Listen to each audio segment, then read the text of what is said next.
Today we're going to make homemade fresh bread, Italian bread. It's called ossa, bones, because the shape looks like bones.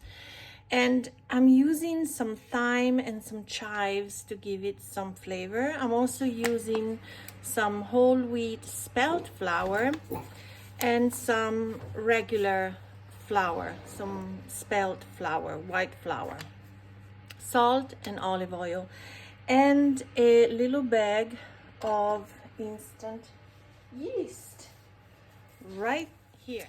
I'm going to sift both the yeast and the flour so we don't have any lumps, but you can skip this step if you don't have a sifter. It's fine. Of course, I'm just gonna sift the white flour because the other one is whole wheat and it would not go through completely. So I'm going to do 250 grams of white flour and 250 grams of whole wheat flour.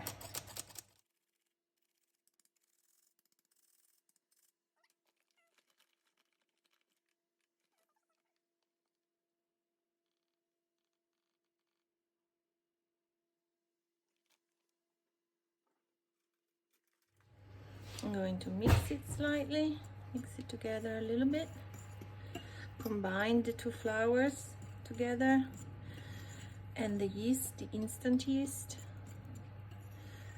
that I sifted with the white flour. And the dog is barking. That's fine. So then I'm going to add a teaspoon of pink salt, maybe a tip more, olive oil. I'm eyeballing, but this is about 2 tablespoons. And then I'm going to put in the thyme, trying to, if it's really tender, you can also put in pieces of the stem. These are the tip parts of the plant that is coming back now that it's springtime, and it's pretty tender, so it's breaking, and I'm just letting it fall in if it wants to, because it's okay, it's not a big deal.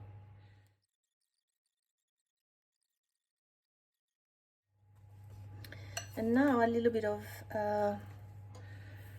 fresh chives. Of course, if you don't have fresh ones, you can use dried ones, right? So now I'm going to add about 250 milliliters of water.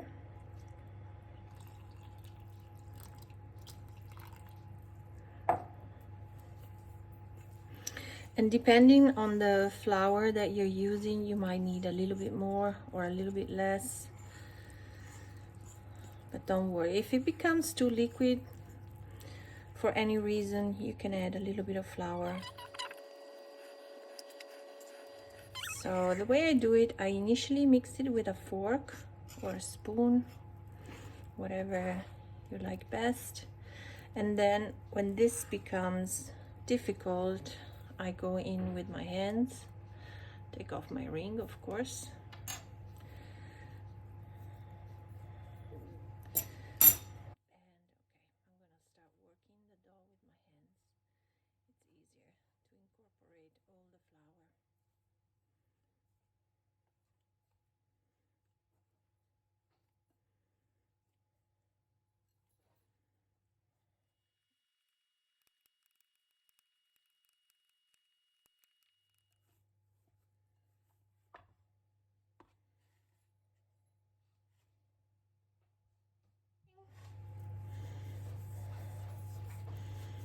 Okay. Yep. I'm going to make 3 bones with this. So roughly cut it in 3 equal parts, like that.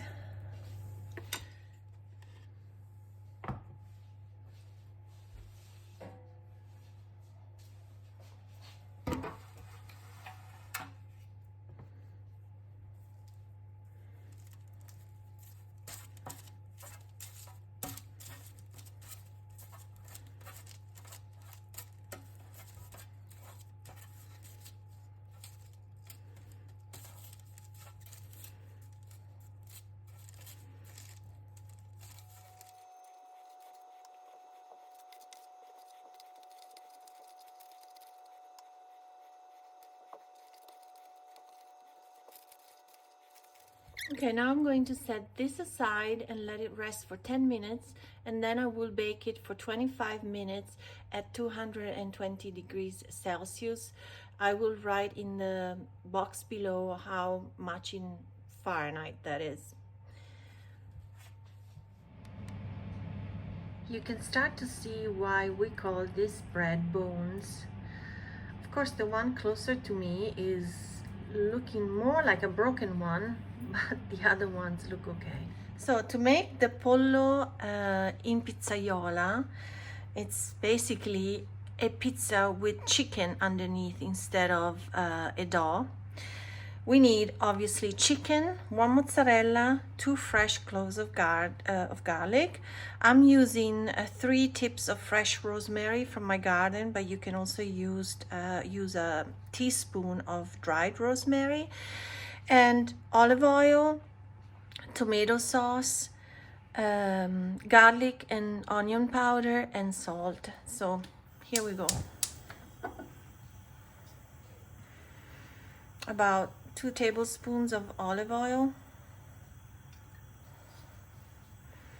I'm gonna lower it while I'm gonna throw in the rosemary already.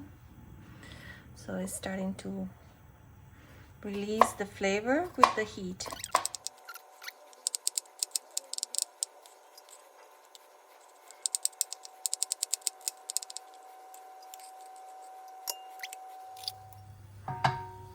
This already looks beautiful and it smells wonderful. I wish you could smell it.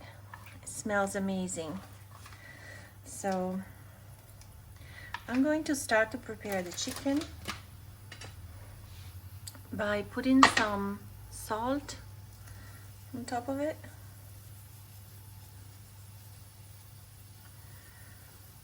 And some of these powders.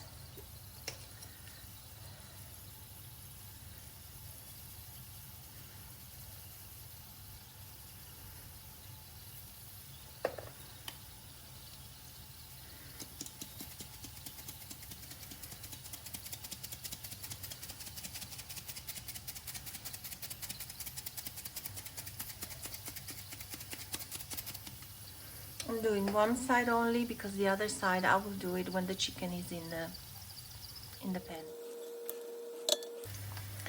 So the side that has the onion powder and the garlic powder goes down, goes side down.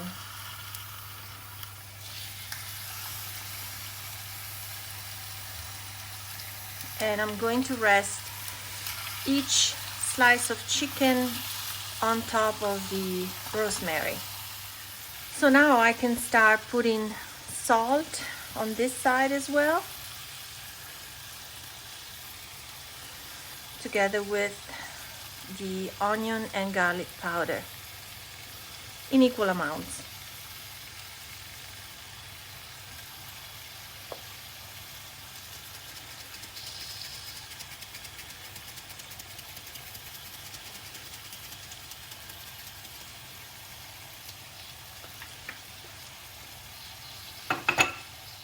I'm going to add a little bit of pepper also now, and a little bit also later on.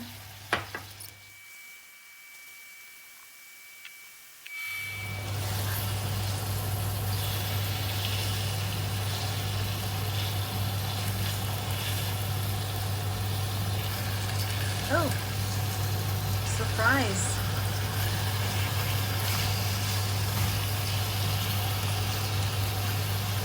No problem. Just season that one too, and we're all set. There might be more surprises.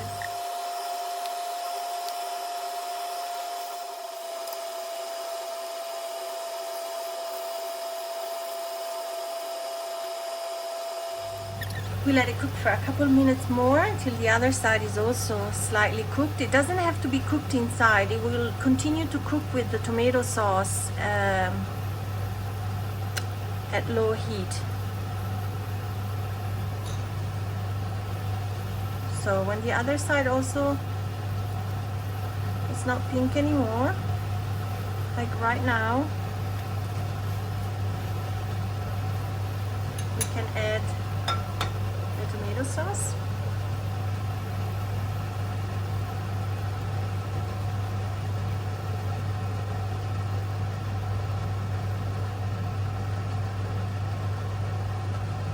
Cover it nicely.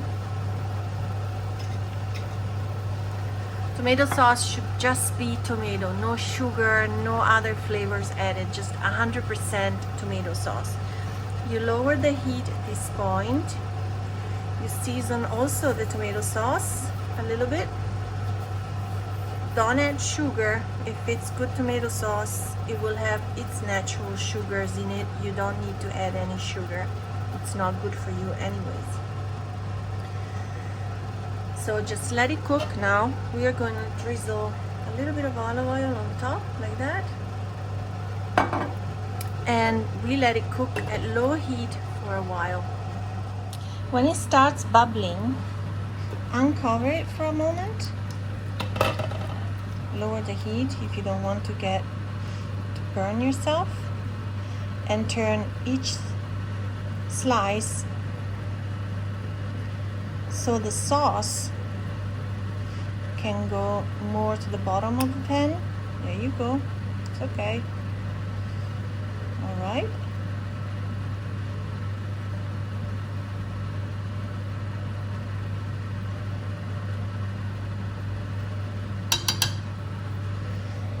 Cover it. Increase the heat to medium-low again, and let it cook for about 10 to 15 minutes. In the meantime, we're going to check the bones. Here are the bones. They look pretty nice. They're still very hot, so this is optional, but if you want, you can glaze them with a little bit of olive oil, like this.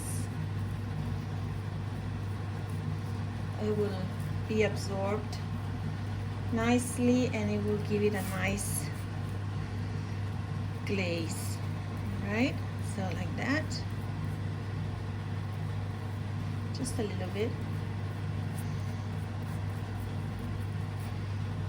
It smells wonderful.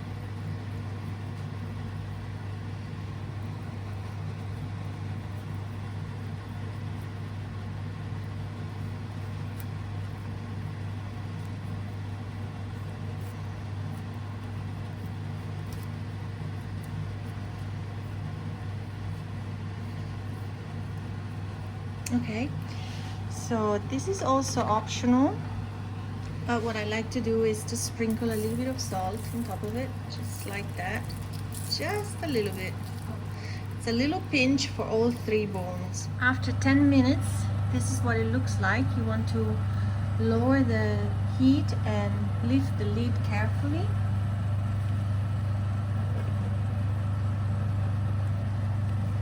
Okay. So last, you slice the mozzarella on top of it.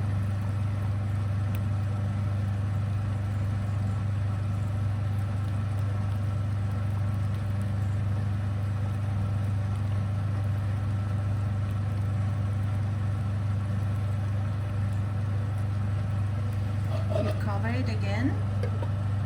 You let it melt. When it's melted, you can serve it.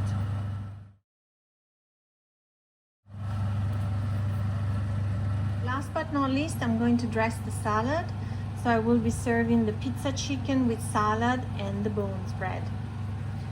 So to dress the salad the Italian way, you sprinkle some salt on top of it. I squeeze lemon juice and a little bit of balsamic raspberry vinegar. You can use any other balsamic vinegar that you like. And of course, a little bit of olive oil. I'm going to use the leftover olive oil from glazing the bone bread. And we mix well.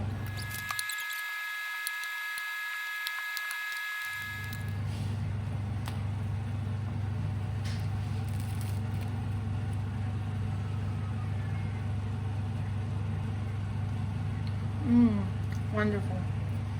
So try it. Let me know if you like it.